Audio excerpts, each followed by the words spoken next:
Hey, hi, everybody. We're continuing along in the Kuzari, and um, Reb Yehuda Halevi is making the case for there being a God who's responsible for all of creation, for all of reality.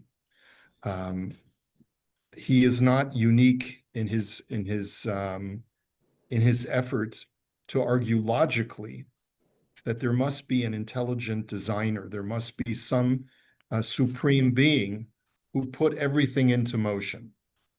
Now, this is not the same as arguing for creation. What Rabbi Yehuda Halevi is arguing is that there is a divine designer, an intelligent designer who puts everything into place. And the way that he demonstrates that, the way that he proves that, is by what's known in some circles as the argument of particularization. And what do we mean by that? By the argument of particularization is that, and this is the argument that he's making on, let's see, where does it start? Well, we started already on page 500 with the beginning of paragraph number 4. We're not going to go through the entire thing. But if we skip to page 502, we see him continuing this argument.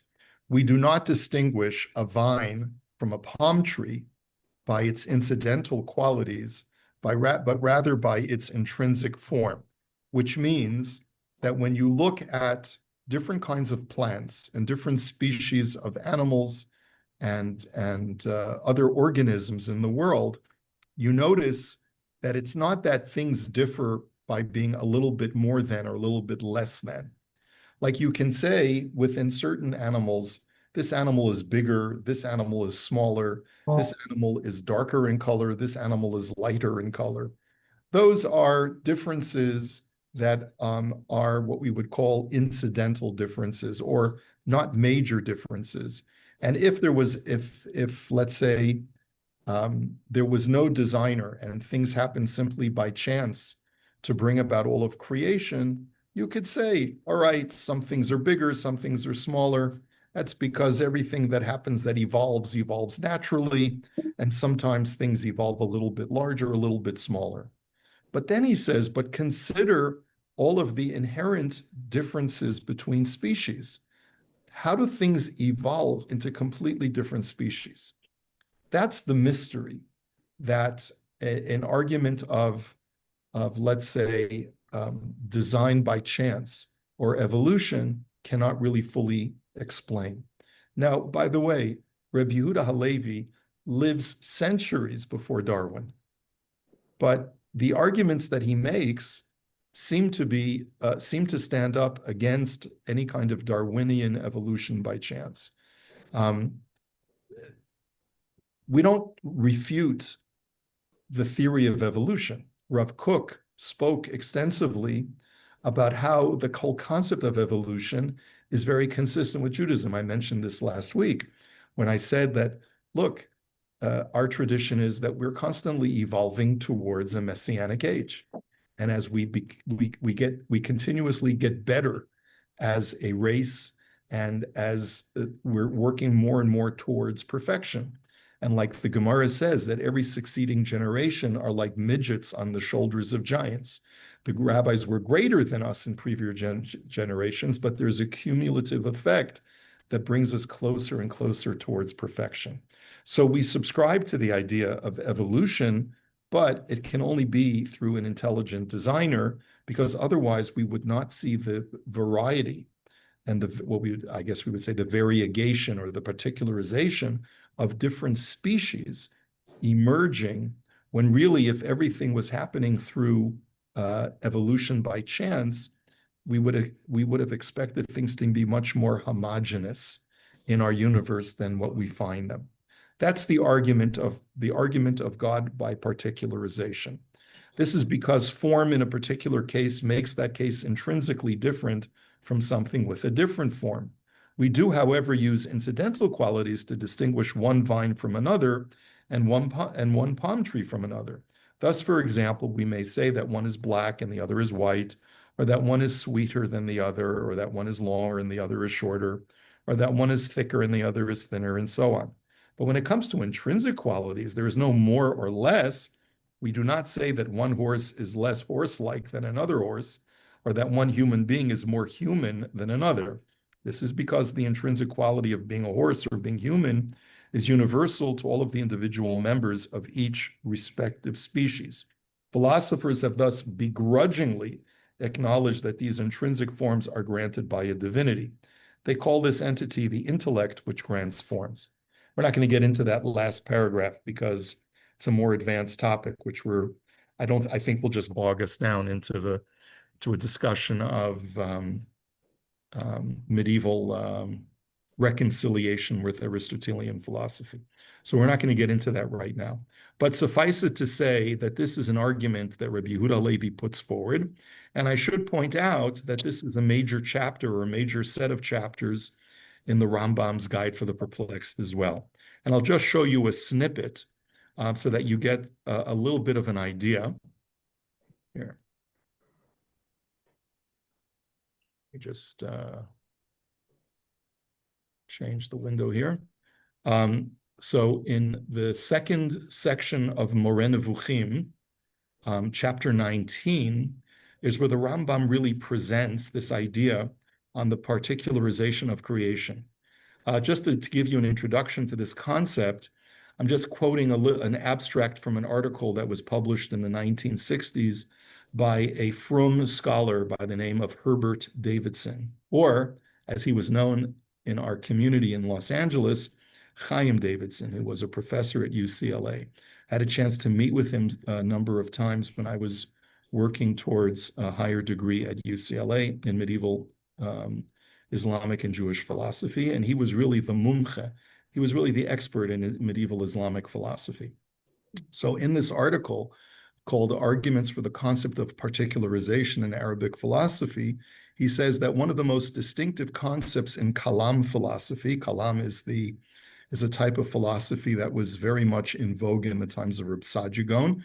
It was used by Islamic philosophers in the 10th and 11th centuries, is that of particularization or takhsis in Arabic. In barest outline, it is the notion that when an object has a given characteristic, but could conceivably have a different one, something must serve to particularize it, that is, to select the particular characteristic it does have from among all those that it might have. The concept can provide the nerve of a proof of the existence to God if it is shown first that the universe or its parts could conceivably have other characteristics, and then that only an agent with the attributes of a deity could select out the particular characteristics that the universe and its parts do have. In other words, why is it this way and not that way? Why is the sky blue and not green? Why are there 9 planets in our solar system and not 27? Why do the stars assemble themselves according to the signs of the zodiac and not in a different configuration? So all of these are the questions that lead to an intelligent designer. So the Rambam in his guide just is arguing against Aristotle. And Aristotle believed in the eternal creation model, which means everything that exists today is as it always has existed. Everything has existed since, from time immemorial through infinity, there never was a creation.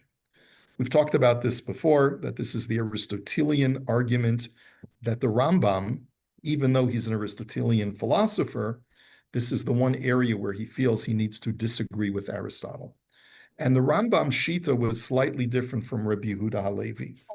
Rabbi Yehuda Halevi was of the opinion that we can argue for God's existence, both looking at the particularization in our terrestrial realm and also in the celestial realm. There's so much differentiation and particularization in our world. Why are some things tigers and some things bugs and some things plants and some things rocks? Right? All of that points to a creator.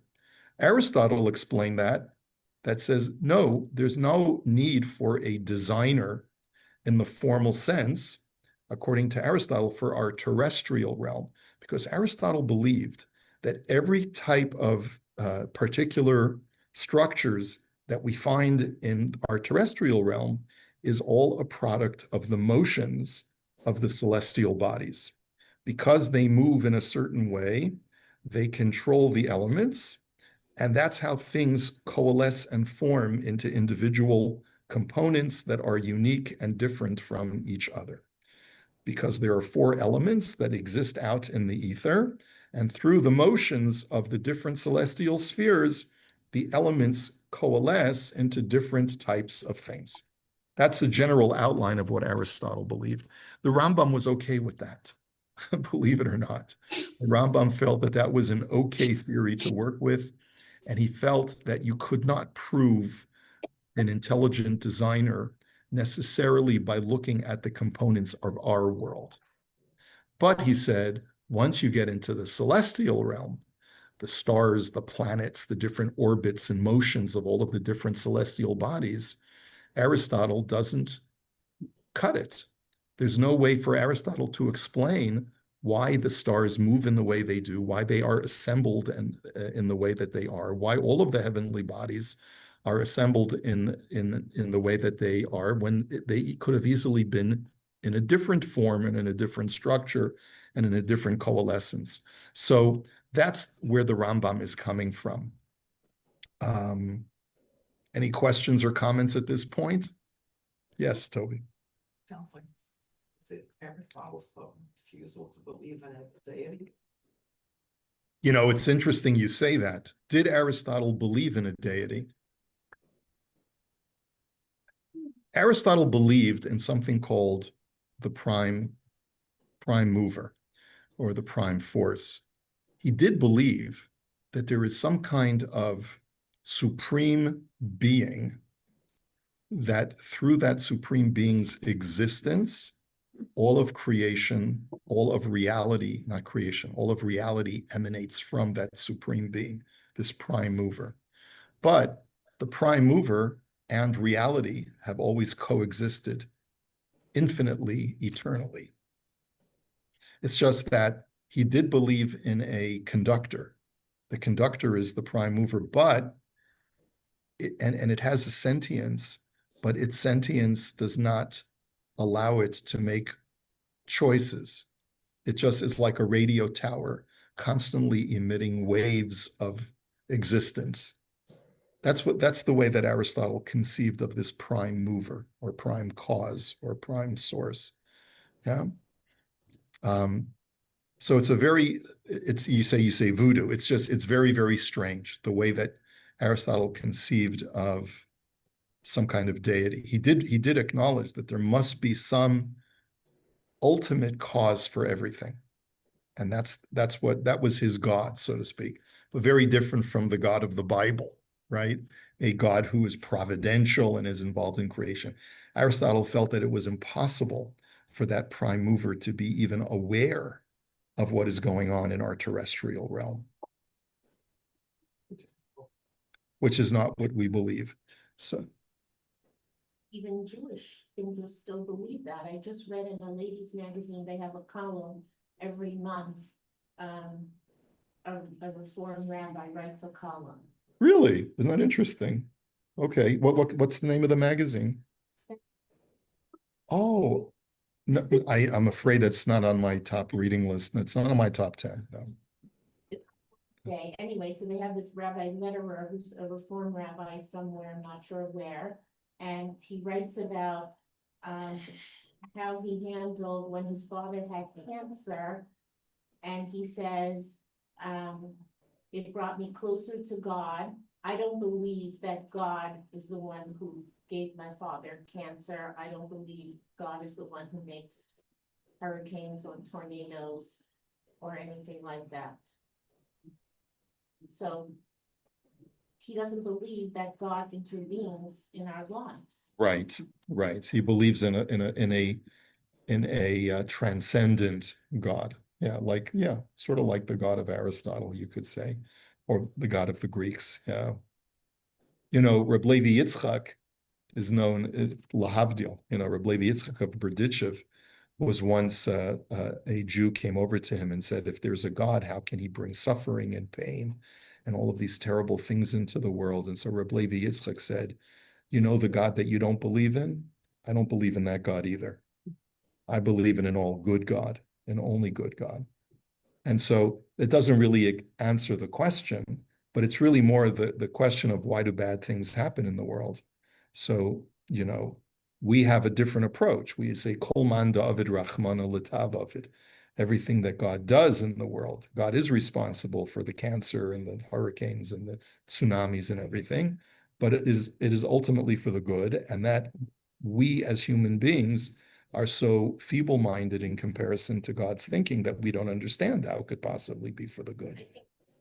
Who wrote that book about When bad things happen. happen to good people, had the same theory that he doesn't believe that it comes from God. Right. That it was- Yeah. Right. Okay. Anyway, I don't know that it's necessary for us to read the text of the Rambam inside, but I did want to, well, he brings Aristotle, and he basically says Aristotle cannot account for how there's so much variegation and variety and particularization in the celestial realm. And therefore he says, but according to our theory of the creation, all this can easily be explained. For we say that there is a being that determines the direction and the velocity of the motion of each sphere, but we don't know the reason why the wisdom of that being gave to each sphere its peculiar property. In other words, we're not here to suggest that we can have a rational explanation for why Hashem decided to put Mercury closest to the sun, and then Venus, and then Earth, and then Mars, or why he put the star clusters in the way that he arranged them. But we do believe that God organized things the way he chose to in his wisdom. If Aristotle had been able to state the cause of the difference in the motion of the spheres and show that it corresponded as he thought to their relative positions, this would have been excellent, and the variety in their motions would be explained in the same way as the variety of elements, by their relative position between the center and the surface, but this is not the case, as I said before. We thus have returned to the part from which we started, and we ask, since the substance of all things is the same, what made the nature of one portion different from another? Why has this sphere a desire which produces emotion different from that which the desire of another sphere produces? This must have been done by an agent capable of determining, period. Okay, so that's what I wanted us to see for the Kuzari today. And as just to confirm where we are in the Kuzari, Rabbi Yehuda Halevi is getting more philosophical in the 5th section than he has in any of the previous sections of the Kuzari. He's doing so deliberately, as we mentioned, to demonstrate that he's not poo-pooing philosophy because he feels that there's nothing to it, but rather he wants to let us know, I understand the philosophical arguments, but they are problematic, and therefore we have to resort to a tradition that asserts that there is a God who is the intelligent designer of our universe. Okay, so now that we've done that, I'd like us to focus on some Torah for Shavuot.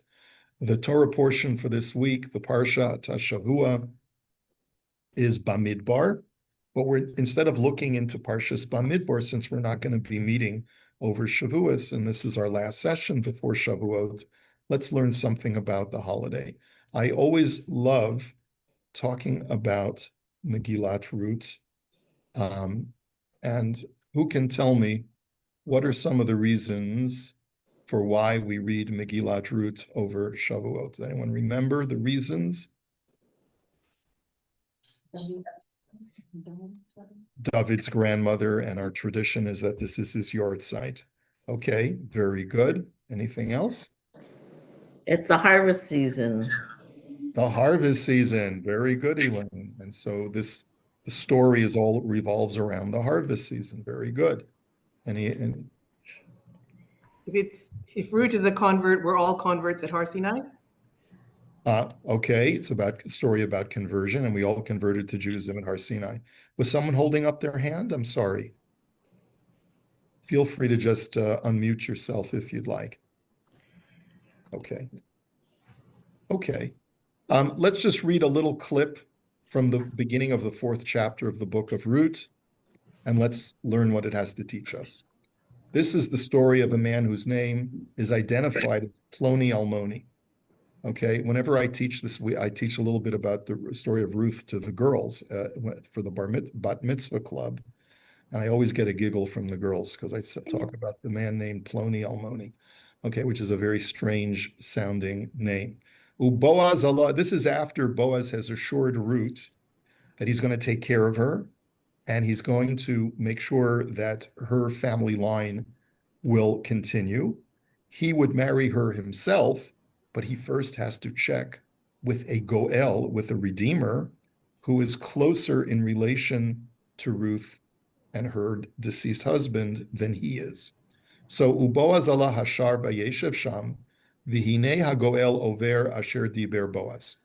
So Boaz is sitting at the gate of the city where everyone's coming in and out, and lo and behold, he catches the fellow who is the closer relative, who is the Goel, the redeemer, the person who could perform some kind of levirate marriage to rebuild the deceased husband of Ruth, Machlon, and help his family be rebuilt through him. Vayomer Surah Shava Po Ploni Almoni. So Boaz says to him, please sit here for a moment, Ploni Almoni. Vayosar Vayeshev. Now Rashi tells us that his name was not Ploni Almoni. Okay, it's like saying John Doe, right? It's an alias for someone whose name is not being revealed. And as we can see Rashi, Ploni Almoni, velo nichtav shemo, lefi shelo ava ligol. His name is not mentioned because he is cast in a negative light in the narrative because he didn't want to perform the levirate marriage. He didn't want to redeem Ruth and her family. Ploni Almoni, Meturgam B'Neviim, Kasi Vitamir. The idea of Ploni Almoni means covered and hidden. Okay, so let us continue. Vayikach asara anashim miziknei ha'ir, vayomer shvu po vayeshevu. He gathers 10 people. He gets a minyan together to be able to enact what he feels will be a public sort of enactment. Vayomer lagoel, and so he tells the Redeemer, Ploni Almoni, Chelkat hasadeh asher le'achinu le'elimelech, machra na'ami hashava misidei Moav. Well, there's a plot of real estate that belonged to Elimelech, the deceased husband of Naomi, and she needs to sell it off now to the person who's going to do the geula. Vani amarti egle oznecha lemor kinei neged hayoshvim. And I said, let me reveal to you what's going on, so that you have the opportunity, you have first rights of refusal, essentially, to purchase it. If you wish to purchase it, by all means. And if you don't want this plot, let me know, and so I'll know. Because you're the closest relative. I'm the one that's the next of kin after you. So it's you have first rights. Vayomer anochi egal. And he says, okay, I'll purchase the land and I'll give it to Naomi to sustain her. Vayomer Boaz. So Boaz says to him, Biyom kenotcha sadeh miyad Naomi, ume'et Ruth haMoaviyah, eshet hamet, kanita lahakim shem hamet al nachalato. So Boaz says to him, there's just one caveat. And that is, on the day that you acquire the field from Naomi, you also are acquiring it from Ruth, the Moabite, who's a convert. And because she is the wife of the deceased son of Elimelech, and you must therefore uphold the name of the deceased together with his inheritance, meaning you're going to have to perform some kind of levirate marriage with Ruth. Vayomer hagoel lo uchal ligoli pen ashchit et nachalati. So the Redeemer says, sorry, I cannot. I'm worried about destroying my own inheritance. What that means, we'll see in just a second. Go'al lecha ata et geulati ki lo uchal ligol. So by all means, Boaz, you go ahead, because I'm not able to do it. In other words, once he heard the condition of the deal that he had to do levirate marriage with Ruth, he declined the offer. Okay? That's the simple reading. So what does Rashi say? Hen ashchit et nachalati. So before we read the Rashi, let's learn some of the background information. We know that the Torah teaches us in Parshat Kitetse, this is source number 3, Lo yavo Amoni uMoavi bikal Hashem, that an Ammonite and a Moabite may not come into the congregation of God. We do not allow them to convert. Or if we do allow them, I shouldn't say we don't allow them to convert, we allow them to convert, but they cannot marry once they do convert. Gam dor asiri lo yavo lahem bikal Hashem ad olam. That even to the 10th generation, meaning that even if they somehow manage to procreate, even their 10th generation descendants can never enter into the Jewish community. And why is that? Al devar asher lo kidemu etchem balechem uvamayim baderech b'tzeitechem mimitzrayim. So the Moabite is banned because they did not come out to greet you with bread and water, they didn't even offer it for sale. This is not just, they didn't show you hospitality, but they refused to even sell you food products, baderech b'tzeitechem mimitzrayim, when you were leaving Egypt. And the Ammonites are also castigated because they hired Bilam, to curse you. So the Talmud Bavli says that the reason, so what we learn from here is that there's a Mishnah that says in Masechet Yevamot that the only people from Moab and Ammon who are banned from entering and intermarrying with the Jewish community are male Moabites and male Ammonites. But female Moabites and female Ammonites are not banned. They are permitted to convert and to marry. And that's why Ruth was permitted to convert and to marry Boaz. Okay? Now, and the Gemara explains why. He says, and this is unique, because the Torah also says that Egyptians, lo yavo mitzri bikal Hashem, that an Egyptian convert cannot enter into the congregation of God. But if it's a 4th generation descendant from an Egyptian, then they can. So, in other words, the limitations on a Moabite are greater than the limitations on an Egyptian convert. So the Gemara says, why then by an Egyptian is there no distinction between males and females? Even female converts from the ancient empire of Egypt cannot convert to Judaism, even females. So why is that? Why is there this differentiation between Moabites and Egyptians? So the Gemara answers, Shiny hacha de mefarish time at the crop. The Torah gives you the reason. Now, Egyptians cannot convert to Judaism and marry into the Jewish community because they treated you like slaves. But the Torah goes easy on them that if it's a 4th generation Egyptian convert, we'll let them enter into the community, because the assumption is that by then, whatever negative traits that made them enslave you have been eradicated from the family line. But with a Moabite, there's something more insidious in the character trait, because Moab is the cousin of Avraham, right? We know that. Who is Moab descended from? Lot. Lot was Avraham's nephew, and Avraham saved Lot's life and saved his daughter's lives. And Moab is therefore only alive, only exists because of the kindness and the protection of Avraham Avinu. So for Moab to not show kindness to the Jews, the descendants of Avraham and their cousins, shows a much more insidious flaw. And so the Gemara then says, well, then why are the females permitted? Al asher lo taima dekra, because the Torah tells us the reason why they are not permitted. Al asher lo kidmu etchem balechem uvamayim, because they did not come out to greet you with bread and water when you were leaving Egypt. darko shel ish lekadem, velo darka shel isha lekadem. It was only expected for the men to come out with bread and water to feed the Israelites when they were leaving Egypt in the desert. But there was no expectation for the women, because as the Gemara later on explains, kol kavuda bat melech penima, that women tend to be more modest and stay inside and don't go out to greet a foreign nation.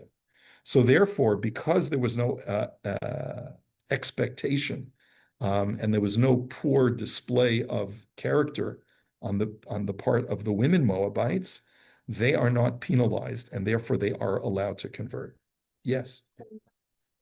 It's, as, it's not a punishment because of what they did, it's rather because their character traits are inherited, that's why we don't want them to. Precisely. Makes me think of all these stories you hear about, like grandchildren of Nazis who became frum. Right. And I always think to myself, whatever character traits that grandfather had is not so easily Eradicated. eradicated in his grandson, like, oh, it's great that he's from. And I feel like this is proof. Right. The only difference is that, even the Egyptian converts, great-grandchildren can enter into the congregation of Hashem. So there's a whole question in halacha whether an Amalekite is allowed to convert. But you're right. But I think that the fact that Moab is only existent because of our people, that makes it doubly bad. The Nazis come from a completely different family of man, and therefore for them to be cruel and genocidal against the Jews is not viewed as an absolute betrayal of the loyalty that they should have shown to the Jewish people. And it could be that's the reason why there's no, and also you can't create new biblical law. Right. You'd have to trace back, like the Germans trace themselves back to Magog, which is a descendant from Yefet, if I'm not mistaken. But there is something to the idea that character traits are inherited. Yes, absolutely, correct. But a person can purify those traits. And even someone like Ruth, by the way, you should know that there are many Balei Machshava who say that, we can certainly understand King David descends from Ruth the Moabite. But why did God wish to establish the Davidic dynasty of monarchy specifically from a Moabite woman? And there's a lot of Balei Machshava say that you need to be a little bit of a Moabite in order to be a good king. You need to be somewhat, you need to have a streak of cruelty and aggressiveness within you in order to be a good king. Like a regular, cherubic young yeshiva bacher cannot be the king of Israel because he's just too nice and too sweet. And he's got too many of the chesed properties of a natural born Jew. So there needed to be an introduction of a foreign family line that has a certain streak of aggressiveness and cruelty in order for the monarchy to succeed. I mean, consider the flaw of Shaul HaMelech, right? He was overly compassionate, and that's why he lost the monarchy. So that's sort of like a demonstration how, yes, there's a flaw in the family line, but that flaw is not a bad thing. It's a feature of what is necessary when it's mixed into the Jewish pedigree. It becomes something that's positive in turn. Okay. Yeah. Who the Mexican president? No. Oh, I don't know. I don't want to talk about the current prime minister of Israel. I have very mixed feelings. But anyway, go ahead, Toby. Translate our ancient translation of Mitzri into a modern day Egyptian who could be a Muslim, who could. Yeah. So it's clear from the postskim The poskim say that from the times of Sancheriv, who lived at the end of the First Temple era, we don't know what anyone is anymore. Like when the Torah says a Mitzri or a Moavi cannot enter into the Kahal Hashem, we have no way of identifying what a person's family line comes from since 2,500 years ago. Since the year, let's say 500 BCE, when the first temple was destroyed or thereabouts, there's no way for us to know, because Sancheriv mixed all of the different inhabitants of the Middle East, and so no one knows where their pedigree comes from. Okay, so anyway, so this is the point. So let's get back to Ploni Almoni. Ploni Almoni basically argued that I don't want to marry Ruth if that's the necessary component of the deal. Pen ashchit et nachalati. And what he meant to say is zar'i. I'm scared that the children that I bear through Ruth will be pasul, will in some way be tainted. Kamo nachalat Hashem banim latet pegam bizari. In other words, the nachalati means children. My inheritance means my legacy. It means my children. And latet pegam bizari, that I'm worried that I may pass down a defect in my progeny. Shenemar lo yavo Amoni umoavi, as the Torah says that an Ammonite and a Moabite may not enter into the congregation. What was Ploni Almoni's mistake? Vita'a ba'amoni velo ammonit. His mistake was that thinking that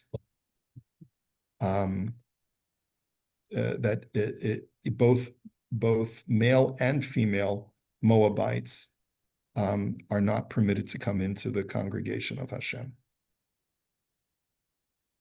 So his portion, what was he worried about? Who, Ploni Almoni? Yeah. He said, if I marry this woman, he thought that both Moabite men and women were not allowed to enter into the congregation of God. He didn't know the halacha. And by the way, according to the Gemara, the halacha at that time, since we're dealing in the period of the Shoftim, which was pre-Shmuel Hanavi, there was a lot of ignorance and a lack of literacy about some very basic halachic principles. There was the knowledge that the rabbinic leadership had, but it was not well disseminated into the general population.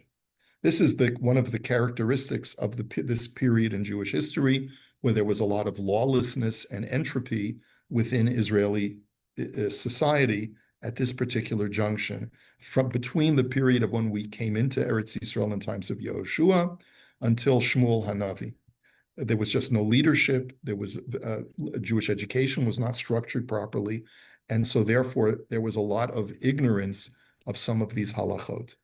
Boaz knew the halacha, but because people wanted to be pious and they didn't know the exactitude of the law, they felt that Boaz was doing something that was avant-garde, that was something that was on the edge of permissibility, or perhaps even not permitted because they didn't know the law. And so Ploni Almoni was one of those people. So, to marry her, not do evil? Well, it's a form of yibum. It's not real yibum, because yibum is only when you're the brother of the deceased. Ploni Almoni was a cousin. So there's an aspect of levirate marriage, even with cousins. But it's not a biblical obligation in the way that the formal yibum with a brother of the deceased is. But Boaz basically said, the deal is that if you want to buy Naomi's plot of land, Ruth is part of the deal, because that's what we're imposing as the obligation for you to be the heir apparent of, because Naomi's still alive. You want to be able to take her estate and to support her. You want to do the right thing. You also have to do the right thing by Ruth as well, and marry her and build a family from the deceased Machlon's widow. Okay, yes. Well, correct in his mind. His concern was religious. He felt that religiously, maybe I'm going to be destroying my family line by having children from Ruth. They won't be Jewish. Why did- Excellent question. Great question. Fantastic question. I'm so glad you asked that question. So, Because he was actually trying to do something good. as he was right? trying to do something good, a virtuous man. Great questions. Okay, take a look at What was source. the question? Yes, yes, What Karen. was the question? The We didn't hear it. question that the ladies are asking is, why couldn't Boaz just set him straight? Why couldn't he just educate Ploni Almoni and tell him, we have a tradition that it's Mo Avi velo Mo Aviyah?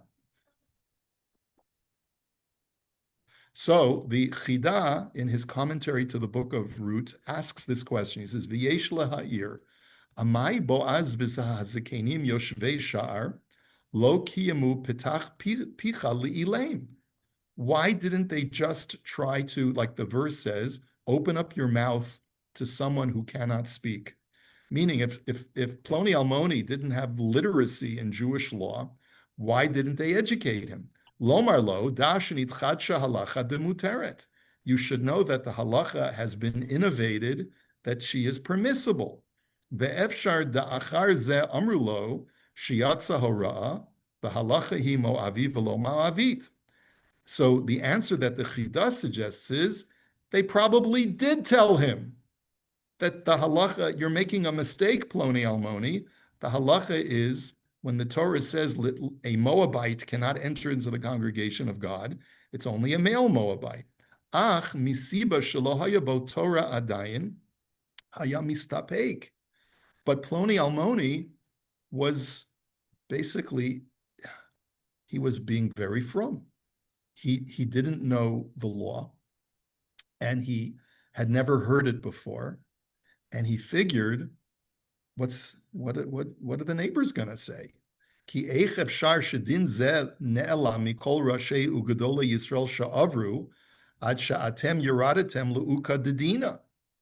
He says, how could it be that I never heard this halacha before from any of the previous generations' teachers, and only you now have been able to arrive at this law? In other words, it's not that literally this law was made up by this generation, but it was an esoteric tradition that hadn't been passed down to the masses. So how come I never heard of this before, right? It's like the person who grew up in the shtetl and said, you know, when my mother used to make a roast, she always used to cut off each end of the roast. So that's what I do. She didn't realize that the reason her mother did that is because she had, the pot was too small for the roast. But there's no religious obligation to do so, right? So that's how Ploni Almoni is being depicted. V'lachein haya choshesh shema ta'u. And that's why he was worried. Maybe you're making a mistake. V'zeh she'amar pen ashchit nachalati v'lashon safek. It's not like Ploni Almoni knew for sure that they were wrong. He says, he was hesitating. He says, I can't do it. Maybe you're right, Rabbi Isai, but I never heard this before. I don't feel comfortable with this. If you know, this is the first time I'm hearing it. So you see how the Chida is portraying Ploni Almoni. He's hesitating because of his concern that even though he recognizes that this is the right thing to do from a chesed standpoint, he's concerned. I never heard this halacha before. So is he such a bad guy? He's not such a bad guy. I am totally guilty of that. I do that all the time, but I always thought it was a good thing. Meaning, I grew up in a frum home, and when I hear people saying you should do something that I never heard of in all my years and never saw at home, I always think they don't know what they're talking about because I never heard of that. Yeah, well, you see, here's the difference. It depends what the stakes are. Let's say someone tells you, Like Schlissel Challah, it's a big deal. Schlissel challah is a big deal. Okay, right. My mother never made Schlissel challah. Don't get me started on Schlissel challah. It's a Christian tradition. Okay, fine. What? If I never heard of any of my relatives doing this in 60 years, then it's nothing. it's, Yeah, so the truth is, with all due respect to the Opta Rav, who talks a little bit about it, it's really, it is a newfangled practice, but I'm not, you don't have to, you don't have to even go there. The point is that it depends what the stakes are. Here you have an opportunity to do a tremendous chesed of building someone's family, but you hesitate because I'm not sure what the neighbors are going to say. I'm not sure whether this is the right thing to do. And instead of verifying what the reality is through the modern day poskim, out of an extreme exercise of caution, a person who refrains from doing that which is good and virtuous because of a fear of maybe doing something that will not garner the approval of the community. That's why Ploni Almoni is criticized, not just because it's a newfangled thing that he never heard of before, but because the stakes are that he's failing to build up Ruth and Naomi's family.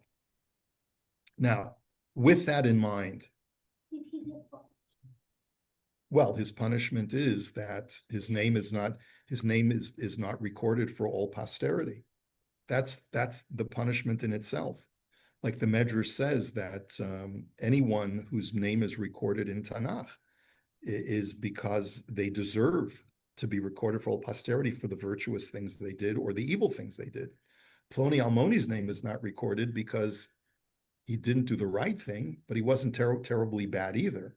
But he had an opportunity to do something truly monumental, and he lost out of this abundance of caution.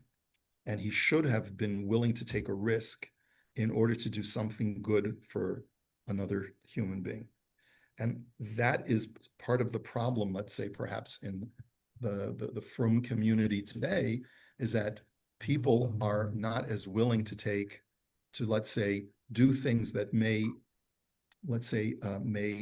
garner disapproval from other frum people, even if you know that it's the right thing to do. You're concerned. Some people are more concerned about the optics than they are about doing the right thing. And that's the point that I wanted to get across for today. So let's just finish with this idea. I'm gonna try to not be too explicit. And Aviva's asking for an example. This is a question of. Yeah, shidduchim could be one example. You know, I'll give you another example. Not just shidduchim. What about a person who sees that there would be great benefit to go downtown and feed the homeless, but it's not a frum thing to do.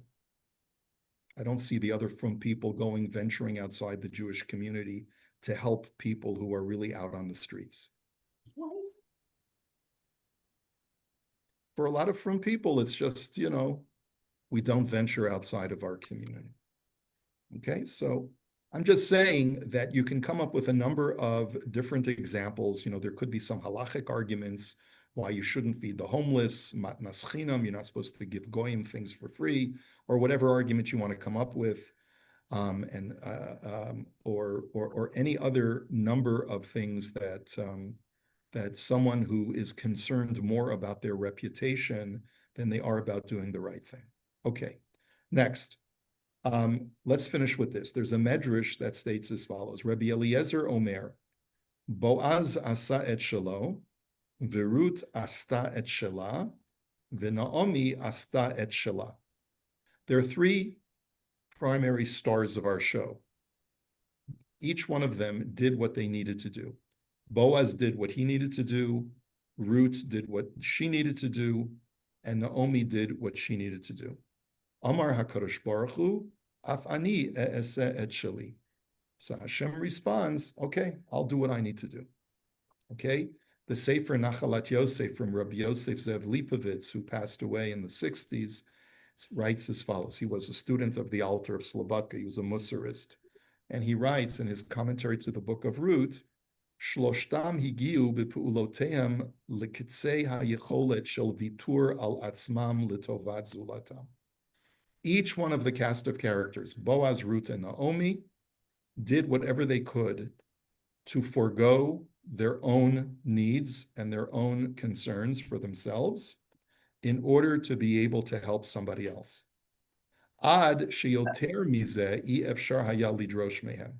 To the point where they went to the max. You couldn't ask them to do more. Boaz did whatever was humanly possible for him to do to take care of Ruth and Naomi. Ruth did whatever was humanly possible to try and make Naomi and her family whole and her deceased husband. And Naomi did whatever was humanly possible to make sure that Ruth would be cared for once she insisted on traveling with her. Ushloshtam gam siyu zeh lizchuto shel zeh. So therefore, each one was looking out for the other. Keneged shloshet hagiborim hayerudim. And this is in direct contrast with the three leaders who fell from grace, meaning what do we say? That's the way the rabbis look at Shebereshit HaMegillah, Elimelech u'shnei vanav, sheshloshtam nichshelu b'ma'asehem, v'gam hichshilu ze et ze.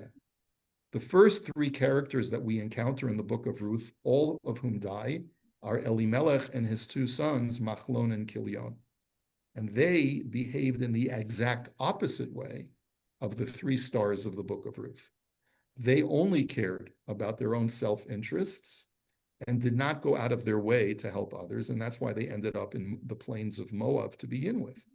They left Eretz Yisrael because even though they could have and should have, instead of relieving the times of famine, figured out a way to create a system of charity to make distributions to the Jewish community, get everyone to mute Rabbi themselves. Korobkin.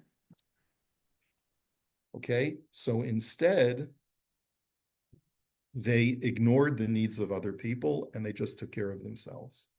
So he says this was the tikkun, this was the rectification of the first three characters, Elimelech and his two sons, manifesting in Ruth, Naomi, and Boaz.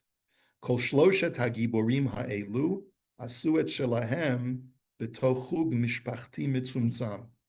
Then he observes at the end of this essay, he says, notice how these three people acted virtuously by taking care of whoever they could just within a small family circle. So it doesn't really matter necessarily, you don't have to go to the far ends of the earth to demonstrate this dedication. Aval HaKadosh Baruch Hu asa et shelo. So that spurs Hashem to do what he needs to do. She'arag mima'asehem masechet olamit nitzchit, that God, from their local actions just to take care of the different members of the family, Hashem creates an entire chapter that is eternal, that has earth-shattering repercussions. Ubara et hashalshelet hamishichit shel Beit David, and he builds the messianic line of King David. Uvetoch etzem ma'asehem hayita yad ha'hashgacha likshor chut b'chut.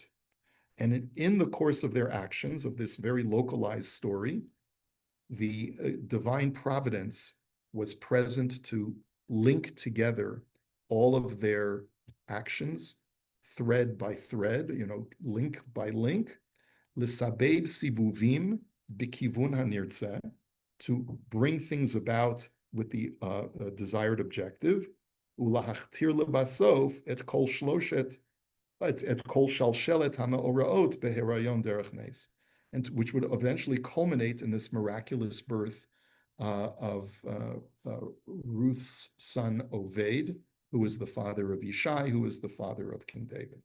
And let's remember, and this is what we'll finish with, why do we read the Megillah of Ruth on Shavuot? So many of you gave excellent reasons, but the Psikta's reason is Shemegillah zu kula chesed v'hatorah kula chesed, because the whole story of Ruth is about doing chesed, even at great personal expense.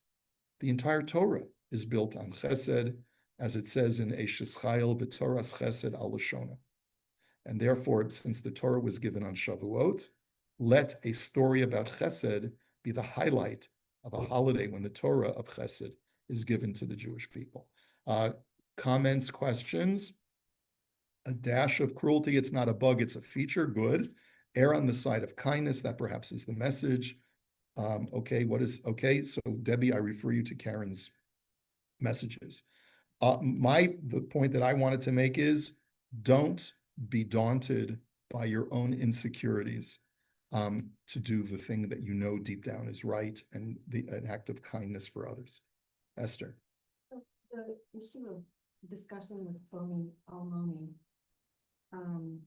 if I remember correctly, that comes after the event where Naomi tells Ruth to go put herself at That's right. Boaz's feet. Correct. Which is not actually just putting him at his feet. It's a little more intimate than that, I think.